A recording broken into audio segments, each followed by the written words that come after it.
Keď sa dnes medzi fanúšikmi horských dráh povie Rocky Mountain Construction alebo jednoducho RMC, väčšine ľudí okamžite napadnú brutálne hybridné coastery plné airtimeu, inverzií a šialenej dynamiky. Firma z amerického Idaha sa za relatívne krátky čas vypracovala na jedného z najvýraznejších výrobcov v celom odvetví. Jej meno sa spája s prestavbami starých drevených dráh na moderné hybridy, ale aj s vlastnými originálnymi modelmi, ktoré zmenili to, ako dnes parky rozmýšľajú nad veľkými thrill atrakciami.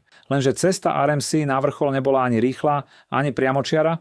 Začala sa dávno predtým, než vznikol New Texas Giant, Steel Vengeance alebo Zadra. A práve dnes sa pozrieme na celý príbeh Rocky Mountain Construction od úplných začiatkov Freda Graba cez vznik iBox Tracku až po to, ako sa z malej rodinnej firmy stala jedna z najvplyvnejších značiek v coaster priemysle. Korene celého príbehu siahajú k Fredovi Grabovi. Fred vyrastal vo Wyomingu a už od mladosti bol veľmi prakticky založený. Pracoval s kovom, zváral, staval a postupne sa dostal k rôznym stavebným projektom. Po škole rozbehol so starším bratom stavebnú firmu, lenže v polovici 80. rokov začalo podnikanie slabnúť. Fred sa preto presunul do Seattlu, kde si našiel prácu pri stavbe expozícií pre zoologické záhrady. Do zábavného priemyslu sa dostal až v polovici 90. rokov. Silverwood Theme Park v Idahu si ho najal na tvorbu umelej skalnej dekorácie. Majiteľ parku Gary Norton bol s jeho prácou natoľko spokojný, že mu ponúkol pozíciu, v rámci ktorej by sa podieľal na stavebných a údržbových projektoch priamo v parku. A práve v Silverwoode sa Fred dostal bližšie k svetu atrakcií a zároveň tam spoznal aj svoju budúcu manželku Susan, ktorá v tom čase pôsobila ako finančná riaditeľka parku. Silverwood mal ambície rásť a jedným z veľkých cieľov bolo postaviť drevenú horskú dráhu.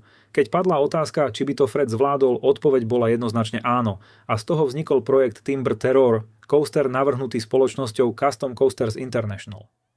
Fred viedol výstavbu a o pár rokov neskôr sa podobný scenár zopakoval pri dráhe Tremors.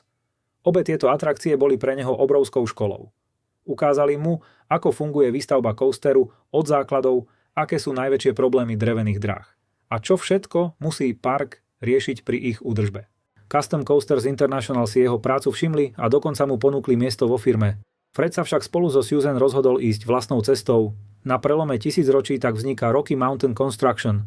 Na začiatku to nebola žiadna obrovská korporácia. Práve naopak, malá rodinná firma, fungujúca v podstate z domu, s približne 10 zamestnancami a s cieľom presadiť sa v odvetví, kde už existovali etablovaní hráči. RMC sa snažila dostať do povedomia cez veľtrhy ako IAAPA, lenže nová malá firma bez veľkých referencií to mala ťažké. Napriek tomu sa postupne začali objavovať prvé zákazky. Najprv menšie renovácie drevených dráh, opravy, montáže skycoasterov a podobné technické práce. Nešlo ešte o nič, čo by zásadne menilo priemysel, ale bol to dôležitý základ. Firma sa učila fungovať v zábavnom biznise, zbierala kontakty a hlavne si budovala povesť spoľahlivého partnera, ktorý dokáže veci reálne postaviť. V roku 2003 sa RMC opäť vracia k Silverwoodu, tentoraz pri výstavbe vodného parku Boulder Beach. Firma mala na starosti bazény, tobogány aj ďalšiu infraštruktúru. V tom istom období sa podieľala aj na výstavbe Timberhawku v parku Wild Waves. Neskôr prišiel ešte väčší projekt El Toro. Išlo o prefabrikovanú drevenú dráhu od Intaminu a RMC sa podieľala na jej výstavbe. Následne prišiel aj T-Express v Južnej Kórei, opäť projekt súvisiaci s Intaminom. To všetko boli skúsenosti, ktoré firmu posúvali ďalej. Z malej spoločnosti, ktorá robila opravy a menšie zákazky, sa stával tým, ktorý sa vedel podieľať na stavbe veľkých coasterov aj mimo USA. Potom však prišla finančná kríza v roku 2008. A práve tu sa ukázalo, aký typ firmy RMC vlastne je. Zákaziek bolo málo a namiesto toho, aby firma jednoducho prepúšťala, snažila sa pre svojich ľudí nájsť akúkoľvek prácu. Stavali zipline atrakcie, robili vodné prvky, minigolfy, hangáre, leštili podlahy, odpratávali sneh, skrátka brali všetko, čo im pomohlo udržať firmu pri živote a zamestnancov pri príjme. Je to detail, ktorý sa v príbehoch výrobcov coasterov často prehliada, ale pri RMC je dôležitý. Táto firma sa dlhodobo profilovala skôr ako rodinný podnik s veľmi praktickým prístupom, než ako klasická korporácia. Práve v období, keď mala RMC za sebou množstvo oprav drevených tratí, začal Fred Grab čoraz viac premýšľať nad tým, či celý koncept tradičnej drevenej dráhy nie je zbytočne obmedzujúci. Drevené coastery majú špecifický charakter, ale zároveň trpia obrovskými nárokmi na údržbu. Trate sa opotrebujú, park musí pravidelne meniť časti kolají, jazda sa časom zhoršuje a pri veľkých starých coasteroch to znamená obrovské náklady. Mnohé parky preto namiesto ďalších investícií začali staré drevené dráhy radšej búrať. Fred prišiel s myšlienkou, ktorá bola na tú dobu radikálna. Čo ak by sa drevená konštrukcia zachovala, ale samotná trať by sa nahradila oceľovým systémom, ktorý by bol presnejší, odolnejší a zároveň by umožnil oveľa agresívnejší layout? Tak vznikal základ toho, čo dnes poznáme ako iBox Track. Namiesto klasickej drevenej trate s oceľovými pásmi mal coaster dostať úplne nový oceľový profil, ktorý by dramaticky znížil údržbu a zároveň otvoril priestor na kreatívnejší redesign. Keď Fred začal o tejto myšlienke hovoriť s ľuďmi z odvetvia, reakcie neboli práve povzbudivé. Mnohí tvrdili, že to nepôjde, že takýto systém nebude fungovať alebo že je príliš komplikovaný. Lenže približne v tom istom období sa riešila budúcnosť Texas Giantu v Six Flags Over Texas. Park nechcel len klasickú opravu. Chcel niečo nové, niečo, čo by ikonickej, ale už problematickej drevenej dráhe vdýchlo druhý život. Do príbehu vstupuje Elan Schielke, dizajner, ktorý mal už v tom čase v odvetví výborné meno. Elan sa s Fredom spojil a veľmi rýchlo pochopil, že myšlienka iBoxu má obrovský potenciál. Kým Fred mal technickú a stavebnú víziu, Elan priniesol pohľad človeka, ktorý dokáže strate vyžmykať maximálne zábavný layout. Ich spolupráca sa ukázala ako absolútne kľúčová pre budúcnosť RMC. Six Flags Over Texas napokon zariskovali a dali RMC šancu kompletne prebudovať Texas Giant. Pre malú firmu to bola gigantická výzva. RMC mala v tom čase len približne 15 zamestnancov, vlastná dielňa nebola stavaná na výrobu coasterov v takomto rozsahu a bolo potrebné nakúpiť nové vybavenie aj preorganizovať výrobu. Inými slovami, firma musela veľmi rýchlo vyrásť, aby vôbec dokázala dodať to, čo slúbila. Výsledkom bol New Texas Giant, otvorený v roku 2011 a práve tu sa celý coaster priemysel prvýkrát naplno pozrel na to, čo RMC vlastne prináša. New Texas Giant nebol len opravený coaster, bol to úplne nový zážitok postavený na základoch starej drevenej dráhy. Podpery sa upravili, výška niektorých častí sa zmenila, stará drevená trať zmizla a nahradil ju oceľový iBox. Alan Schielke zároveň prerobil samotný layout tak, aby bol rýchlejší, agresívnejší a plný momentov, ktoré pôvodná dráha nikdy nemala. Pomalé oblúky sa zmenili na rýchle overbanked zákruty, airtime bol výraznejší, prechod medzi elementmi plynulejší a celá jazda zrazu pôsobila moderne. Z pôvodnej drevenej dráhy sa stal hybridný coaster, ktorý si zachoval monumentálnu konštrukciu, ale jazdil ako niečo úplne nové. Reakcie boli výborné. New Texas Giant sa okamžite zaradil medzi najlepšie hodnotené dráhy svojej doby a zároveň ukázal, že RMC neprišla len s jedným šikovným technickým riešením, prišla s celou novou kategóriou atrakcií. Práve prestavby pomocou iBoxu sa neskôr začali označovať ako Iron Horse Treatment. A pre parky to bola extrémne zaujímavá ponuka. Namiesto toho, aby starú drevenú dráhu zbúrali a stavali od nuly, mohli zachovať veľkú časť konštrukcie, ušetriť čas nákladov a zároveň získať atrakciu, ktorá pôsobila ako úplne nový coaster. Navyše RMC dokázala z týchto prestavieb vyťažiť veľmi výrazný marketing. Z problematických starých drevákov sa stávali rekordné a extrémne populárne hybridy. Lenže Fred a Alan sa neuspokojili s tým, že už majú funkčný iBox. Už počas prvých veľkých projektov rozmýšľali nad ďalším vývojom trate. Vznikol tak Topper Track, systém, ktorý mal ponechať dráhe ešte viac dreveného charakteru, ale zároveň posilniť najnamáhanejšie časti trate oceľov. Cieľ bol trochu iný než pri iBoxe. Zatiaľ čo iBox bol ideálny na radikálne hybridné prestavby, Topper Track mal pomôcť vytvárať alebo modernizovať drevené dráhy tak, aby si zachovali vzhľad a pocit wooden coasteru, no boli odolnejšie a jednoduchšie na údržbu. Úspech New Texas Giantu spôsobil, že o RMC začali mať záujem ďalšie parky. Six Flags si objednali prestavbu Rattlera v Six Flags Fiesta Texas. Výsledkom sa stal Iron Rattler. Zároveň sa ozval aj Silver Dollar City, ktorý hľadal novú veľkú atrakciu. RMC im navrhla coaster využívajúci práve Topper Track. A tak vznikol Outlaw Run. V tejto fáze už bolo jasné, že pôvodné zázemie firmy nestačí. RMC preto rozšírila výrobu, kúpila pozemok oproti svojej prvej hale a postavila druhú dielňu, výrazne väčšiu než pôvodnú. Nový priestor slúžil na zváranie a výrobu trate, zatiaľ čo staršia budova sa premenila na strojársku dielňu. To bolo dôležité aj z ďalšieho dôvodu. Fred chcel, aby RMC nebola len dodávateľom trate a prestavieb, ale aby vedela ponúknuť celý balík vrátane vlastných vlakov. Dovtedy RMC využívala na niektorých atrakciách vlaky od firmy Gerstlauer, čo síce fungovalo, ale firma nechcela byť odkázaná na externého dodávateľa. Rozšírenie výrobného zázemia preto otvorilo cestu k výrobe vlastných komponentov a neskôr aj vlastných vlakov. A to bol ďalší krok k tomu, aby sa z RMC stal plnohodnotný výrobca, nielen špecialista na prestavby. Rok 2013 bol pre firmu zásadný. Otvorili sa hneď dva veľké coastery, Outlaw Run a Iron Rattler. Outlaw Run bol historicky prvý coaster, ktorý RMC postavila od nuly ako kompletnú drevenú dráhu. Zároveň išlo o prvú úspešnú drevenú dráhu s inverziami v modernej ére, pričom ich mala hneď niekoľko. To bol obrovský moment. RMC tým ukázala, že nie je odkázaná len na prestavby starých dráh. Vie navrhnúť a postaviť aj úplne nový coaster, ktorý posunie hranice toho, čo si ľudia s drevenou dráhou vôbec spájajú. Iron Rattler zase nadviazal na New Texas Giant, ale posunul koncept hybridnej prestavby ešte ďalej. Dráha bola vyššia, strmšia, výraznejšia a obsahovala aj inverziu Zero G-Roll. To bol ďalší signál, že RMC nemá problém brať staré drevené konštrukcie a premieňať ich na moderné Trill Machines s elementmi, ktoré boli ešte pár rokov dozadu pre drevené dráhy úplne nepredstaviteľné. Práve v tomto období debutovali aj vlastné vlaky RMC, mali pomerne špecifický hranatý dizajn, hydraulické labbary, opierky pre nohy a konfiguráciu dvoch radov po dvoch sedadlách v každom vozni. Neskôr síce obdržali aj kritiku, niektorí fanúšikovia ich považovali za trochu tesné a menej otvorené než vlaky konkurencie. Ale z pohľadu firmy išlo o zásadný míľnik. RMC mala zrazu pod kontrolou nielen trať a layout, ale aj vozidlá. V roku 2013 firma podpísala dohodu s Vekoumou, vďaka ktorej sa mohli produkty RMC jednoduchšie predávať mimo Severnej Ameriky. To bol dôležitý krok k internacionalizácii. Dovtedy bola firma pevne spätá s americkým trhom, no ambície už boli väčšie. Nasledujúce roky boli v podstate explóziou rastu.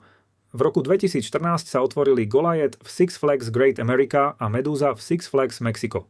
Goliath sa stal najstrmšou a najrýchlejšou drevenou dráhou na svete a zároveň predstavil Zero G-Stall, prvok, ktorý sa neskôr stal jedným zo signature elementov mnohých RMC. Medusa bola zas významná tým, že išlo o ďalšiu veľkú iBox prestavbu, tentoraz už s vlastnými vlakmi RMC. Firma v tom čase rástla aj personálne. Z pôvodnej malej rodinnej spoločnosti sa stal výrobca s desiatkami zamestnancov a s niekoľkými výrobnými halami. Dôležité však je, že si stále držala neformálny charakter a kultúru, ktorá bola ďaleko od klasického korporátu. Rok 2015 priniesol ďalšie dve veľké prestavby, Twisted Colossus a Wicked Cyclone. Twisted Colossus bol fascinujúci tým, že RMC vzala pôvodnú dvojitú dueling drevenú dráhu Colossus a pretavila ju do jedného obrovského hybridu s dvoma liftmi a výrazným dueling momentom medzi vlakmi. Wicked Cyclone zase ukázal, ako dobre vie RMC pracovať s menším pôdorysom a premeniť starý coaster na extrémne dynamickú jazdu, plnú airtimeu a prudkých prechodov. V tom istom období sa RMC objavila aj pri projekte SNS Free Spin. SNS predstavilo kompaktný 4D coaster model a RMC pre tieto atrakcie vyrábala trať využívajúcu ich iBox profil.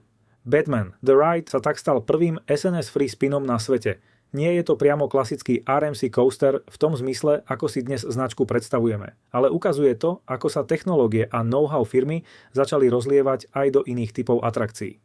A potom prišiel rok 2015 a IAAPA, kde RMC predstavila ďalší veľký krok vo vývoji – Single Rail Concept, teda dráhu, kde vlak nejazdí po dvoch hlavných koľajniciach ako pri klasickom coasteri, ale po jednej centrálnej koľaji.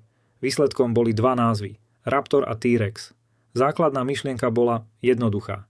Single rail trať môže byť pevná, kompaktná a v určitých ohľadoch jednoduchšia na montáž. Raptor mal byť menší a lacnejší model s vlakom v usporiadaní single file, teda jazdci sedia za sebou v jednom rade. T-Rex mal byť väčší a ambicioznejší koncept pre širšie vlaky a výrazne väčšie parky. V tej chvíli to vyzeralo, že RMC opäť otvára novú kapitolu. Tentoraz nie len v hybridných prestavbách, ale aj v úplne novom type oceľových coasterov. Rok 2016 bol pre firmu nabitý. Otvoril sa Storm Chaser v Kentucky Kingdom, prvý coaster od RMC, využívajúci nielen oceľovú trať iBox, ale aj oceľové podpery. Vznikol tak coaster, ktorý už nevyzeral ako prestavaný drevák, ale ako plnohodnotný, moderný hybridný stroj. Ďalej prišiel Joker v Six Flags Discovery Kingdom, ktorý predstavil step-up underflip. Ďalší z typických RMC elementov kombinujúcich inverziu a prudkú zmenu smeru. Najväčšiu pozornosť však pútal Lightning Rod v Dollywoode. Ten sa otvoril ako prvá moderná launched drevená dráha od RMC a zároveň ako extrémne ambiciózny projekt. Hostia sú hneď na začiatku vystrelení do kopca pomocou LSM pohonu, po ktorom nasleduje rýchly a veľmi agresívny layout. Na papieri to znelo dokonale a z pohľadu jazdy aj išlo o jednu z najlepších dráh, aké RMC kedy postavila. Lenže práve Lightning Rod ukázal, že hranice technológie nie sú nekonečné. Dráha mala dlhodobo problémy so spoľahlivosťou a park spolu s výrobcom museli riešiť úpravy, aby ju vôbec dokázali udržať v rozumnej prevádzke. Aj to je súčasť príbehu RMC, nie všetko, čo firma navrhla, bolo bezproblémové.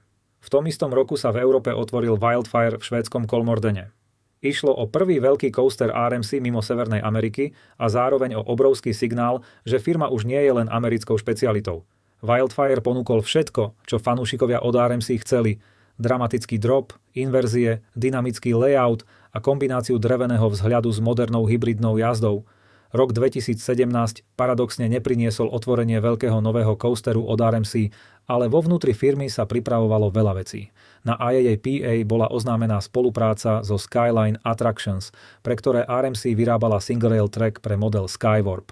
Dôležitejšie však bolo, že sa ďalej pracovalo na vlastnom Raptor koncepte. A ten sa naplno ukázal v roku 2018. Six Flags Texas otvoril Wonder Woman Golden Lasso a v California's Great America vyrástol zase Railblazer. Dve takmer zrkadlovo obrátené dráhy sa stali prvými plnohodnotnými Raptor coastermi. Jazdci sedia v jednom rade za sebou, vlak je úzky, trať veľmi kompaktná a výsledkom je neuveriteľne svižná jazda plná prudkých zmien smeru, dropov a inverzií. Raptor model okamžite zaujal, pretože priniesol RMC feeling v menšom a potenciálne dostupnejšom bálení. Na druhej strane sa ukázala aj jeho slabina, kapacita. Úzke vlaky s malým počtom miest znamenajú, že Raptory nedokážu prepraviť toľko ľudí za hodinu ako veľké hybridy. To bol jeden z dôvodov, prečo fanúšikovia s napätím čakali na T-Rex, ktorý mal byť väčší a výkonnejší. Lenže ten sa doteraz v plnej podobe neobjavil. A potom prišiel Steel Vengeance. Steel Vengeance v Cedar Pointe je pre mnohých fanúšikov vrcholom tvorby RMC, vznikol prestavbou Mean Streaku a ponúkol obrovský layout nabitý airtimeom, inverziami a neustálym tempom. Dráha sa okamžite zaradila medzi absolútnu svetovú špičku a pre množstvo ľudí sa stala najlepším coasterom planéty. Ak dovtedy RMC dokazovala, že vie robiť skvelé hybridy, Steel Vengeance bol moment, keď sa z tejto reputácie stala takmer dogma. V roku 2019 sa firma naplno internacionalizovala. Hakugei v Nagashima Spa Land sa stal prvým veľkým hybridom RMC v Japonsku. Untamed vo Walibi Holland priniesol signature RMC štýl do Holandska a zároveň sa stal jedným z najlepšie prijatých coasterov v Európe. A Zadra v poľskej Energylandii bola ďalším veľkým milníkom. Prvý iBox coaster RMC postavený úplne od nuly vo veľkom štýle. Nie ako prestavba existujúcej drevenej dráhy. Zadra ukázala, že firma už dávno nie je len tá, čo prerába staré drevené dráhy, vie postaviť obrovský hybrid od nuly a rovno z neho spraviť jednu z najvýraznejších atrakcií v Európe. Na prahu ďalšej dekády prichádzali ďalšie obrovské projekty. Iron Gwazi v Busch Gardens Tampa Bay sa mal stať jedným z najrýchlejších a najstrmších hybridov na svete. Jersey Devil Coaster zase posunul Raptor model do väčšieho meradla s dlhším out and back layoutom. Aj tieto projekty ukazovali, že RMC sa snaží diverzifikovať, raz stavia obrovský hybridný monster coaster, inokedy kompaktný single rail, inokedy prestavuje starého dreváka. A to nás privádza k otázke, čím sú vlastne coastery RMC také špecifické. Pri hybridných prestavbách ich najčastejšie spoznáte podľa mohutnej drevenej alebo pseudodrevenej konštrukcie, cez ktorú vedie charakteristická oceľová iBox trať. Layouty bývajú veľmi agresívne, plné airtimeu, prudkých prechodov, overbanked zákrut, stólov, rolov a ďalších elementov, ktoré by na klasickej drevenej dráhe ešte pred 20 rokmi pôsobili ako sci-fi. Raptory zase spoznáte podľa úzkej single rail trate a vlakov, v ktorých sedia jazdci za sebou. Samozrejme, úspech RMC vyvoláva aj otázniky. Ich hybridy sú extrémne populárne, ale zároveň majú často podobný charakter jazdy. Veľa ejector airtimeu, rýchle zmeny smeru, inverzie a vysoká intenzita. To je presne to, čo fanúšikovia milujú, no zároveň sa občas objaví otázka, či sa tento štýl časom neopozerá. Keď sa pozrieme na iné úspešné coaster modely v histórii, často sa stalo, že ich začalo byť jednoducho priveľa a stratili časť svojej jedinečnosti. Napadá vás príklad, kedy sa toto v histórii už stalo? Napíšte mi do komentu. RMC sa tomuto riziku snaží brániť tým, že rozširuje portfólio. Okrem klasických hybridov tu máme Topper Track, Raptor, potenciálny T-Rex a tiež rôzne špecifické riešenia podľa konkrétneho parku. Zároveň však platí, že práve hybridný iBox coaster je stále to, čo značku definuje najviac. A úprimne, keď niečo funguje tak dobre, nie je prekvapením, že to parky chcú stále znova. Či už sa človek pozerá na RMC ako na technologického inovátora, záchrancu starých drevených dráh, alebo jednoducho ako na firmu, ktorá pochopila, čo dnešní fanúšikovia thrill coasterov chcú, jedno je isté, ich vplyv na odvetvie je obrovský. Za menej než 2 desaťročia dokázali premeniť malé rodinné podnikanie na značku, ktorá udáva trendy po celom svete. Z firmy, ktorá kedysi brala akúkoľvek zákazku len preto, aby uživila zamestnancov, sa stal výrobca rekordných atrakcií, na ktoré čakajú parky v Amerike, Európe aj Ázii. A možno je na tom najzaujímavejšie to, že RMC stále nepôsobí ako firma, ktorá by povedala: hotovo, prišli sme na finálnu podobu našich dráh. Skôr naopak, celý príbeh Rocky Mountain Construction je o tom, že sa neustále skúša niečo nové.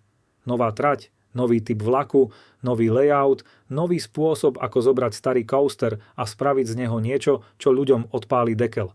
A práve preto je RMC tak fascinujúca. Nie je to len výrobca horských dráh. Je to firma, ktorá dokázala zmeniť spôsob, akým sa pozeráme na drevené a hybridné coastery. Vzala kategóriu, ktorú mnohí vnímali ako prežitok alebo aspoň ako technologicky limitovanú a pretavila ju do jedného z najvzrušujúcejších segmentov moderného zábavného priemyslu. Takže keď dnes stojíte pod Steel Vengeance, Zadrou, Iron Gwazi alebo hoci ktorým ďalším RMCčkom a pozeráte sa na tú prepletenú konštrukciu, prudké dropy a nemožné inverzie, v skutočnosti sa nepozeráte len na jednu atrakciu. Pozeráte sa na výsledok dlhého vývoja, množstva rizík, odvážnych nápadov a tvrdohlavosti ľudí, ktorí si kedysi povedali, že drevená horská dráha predsa nemusí vyzerať tak, ako vyzerala posledných 100 rokov.